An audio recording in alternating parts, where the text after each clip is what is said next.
And now we're going to go over the study guide genetic problems.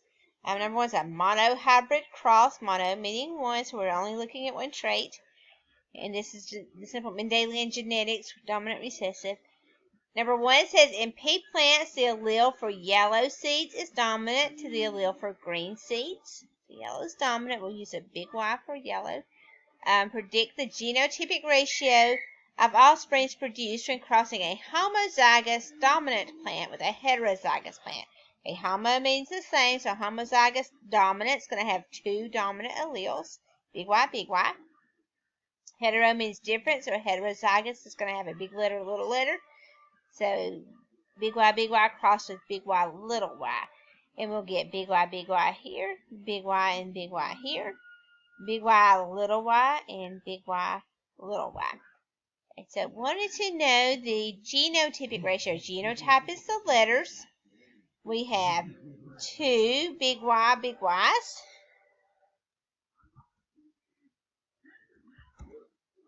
Two, and that's, we use that little double dot colon thing there for the two. Two big Y, little y's. Okay. That would be also 1-to-1 ratio. We could put it as a 1-to-1 ratio. 1-to-1 ratio of big Y to big Y, little y's. Okay. We wanted to do a phenotypic ratio.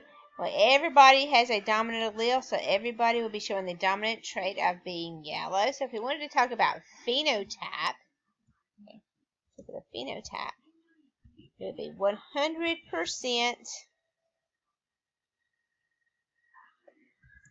100%. You said yellow is dominant, so 100% yellow would be the phenotype. Or that would be for yellow. That's what that is. 4 yellow to 0 green. And that would be a 4-to-0 ratio. 4 yellow to 0 green.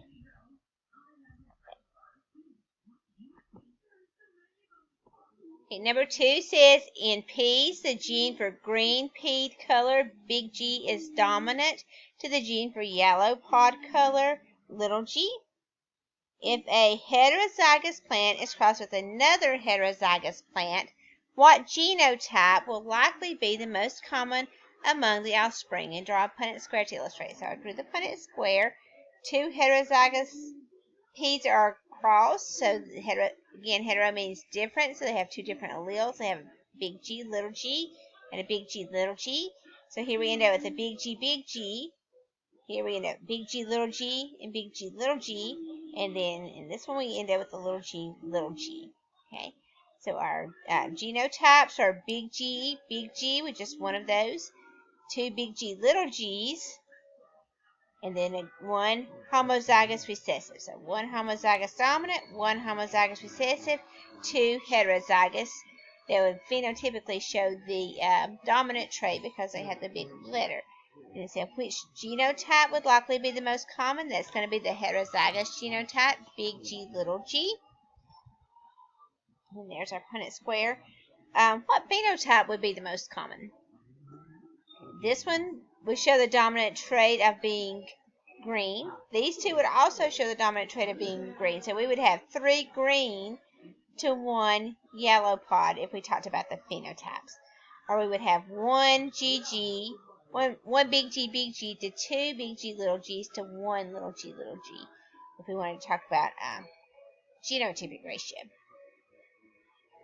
Okay, number 3 and number 4 are talking about test cross. Remember, if we have a test cross, we are going to have a recessive parent crossed with an unknown showing a dominant trait.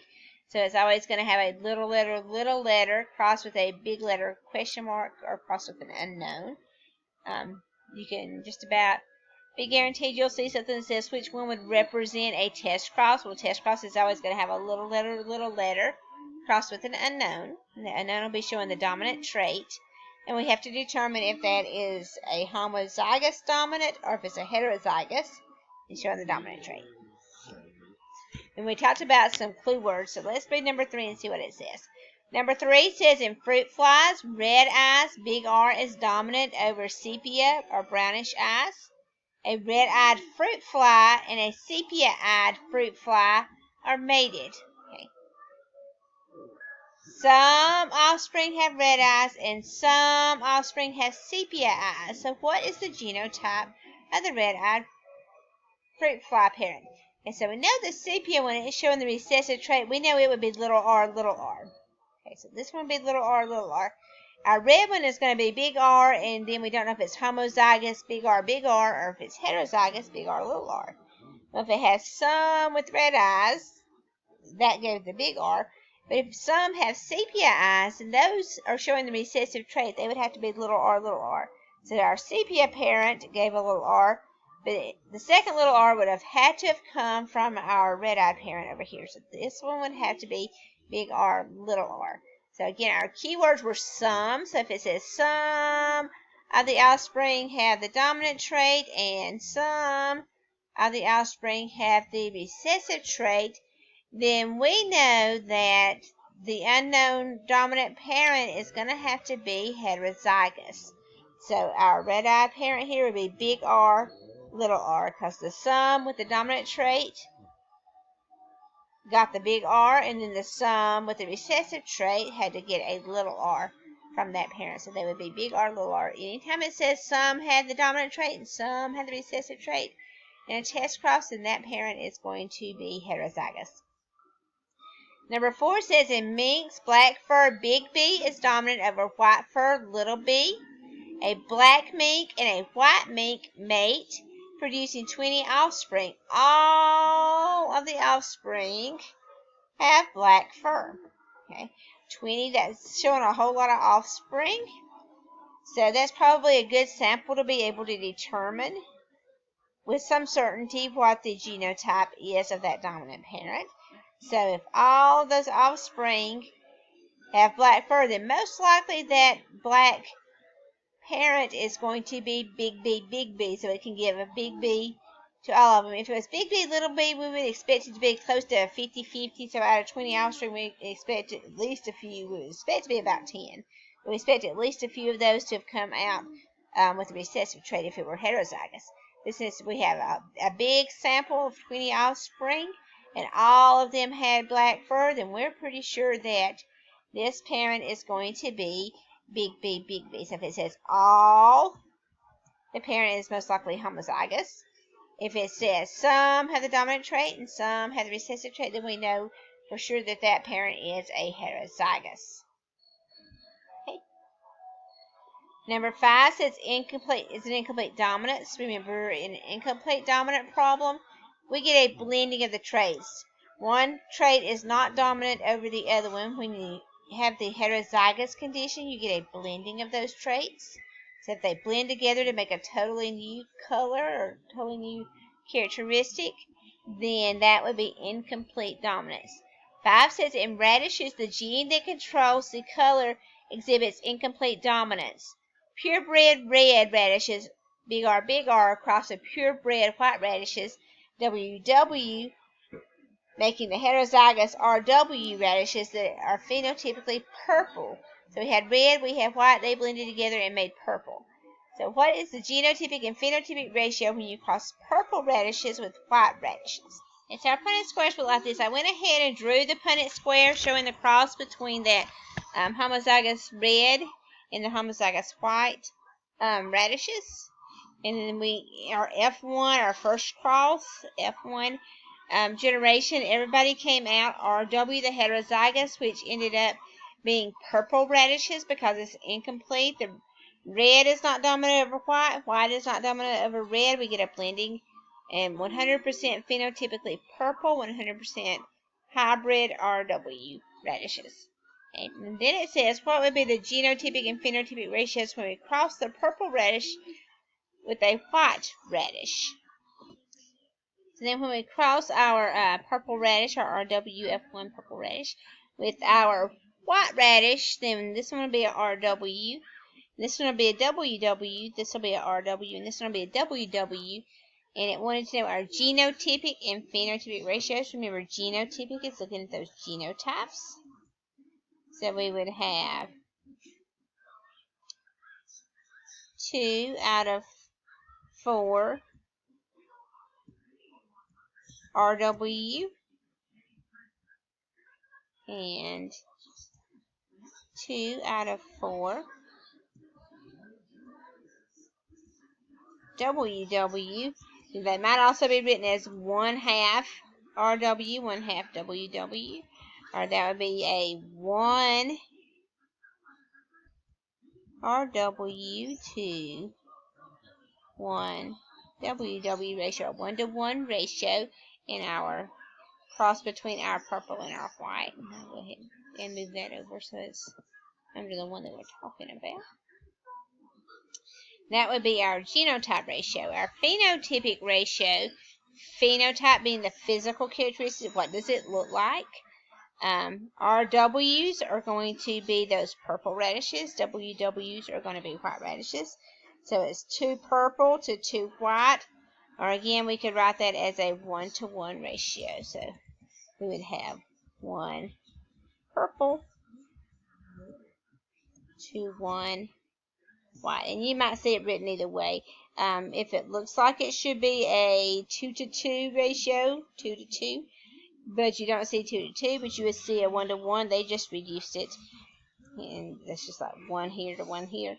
It's a 1-to-1 ratio. 2-to-2 ratio, 1-to-1 ratio. So anytime we have the same number, we can reduce to 1-to-1. And that would be that one. Incomplete dominant. When they are crossed, when in the heterozygous state, you get a whole new trait. Number 6 says, SpongeBob loves growing flowers for his pal Sandy. Her favorite flower pecans are found in red, RR, blue, BB, and then when we get red and blue together, it makes purple. So again, this is incomplete dominance. Red doesn't show up, blue doesn't show up. They blend together to make a new color, purple. Okay, so if SpongeBob crossed 2 purple flowers, what percent of the offspring would have blue flowers? And that's the thing about incomplete dominance. You have that hybrid condition that is that new trait, but then when you cross those hybrid plants, hybrid organisms, you can get back out those original traits. So we'll look at that Punnett square, see what that looks like. Okay, so this is what our Punnett square will look like if we cross 2 purple flowers. To be purple, they would be RB and RB. We would end up RR here, RB here, RB here, and then BB here. So this would be what we would call the F2 generation. We crossed our hybrids were our first generation. We crossed 2 of those. And then we get those original traits back out. We still have 2 out of 4, 50% are still going to be the purple that we crossed here. But we also will get 25% red and 25% blue. So those original traits come back out in that F2 generation of those incomplete dominant crosses. So SpongeBob crossed 2 purple flowers. What percent of the offspring would have blue flowers? With our BB is our blue. There's 1 out of 4, or 25%.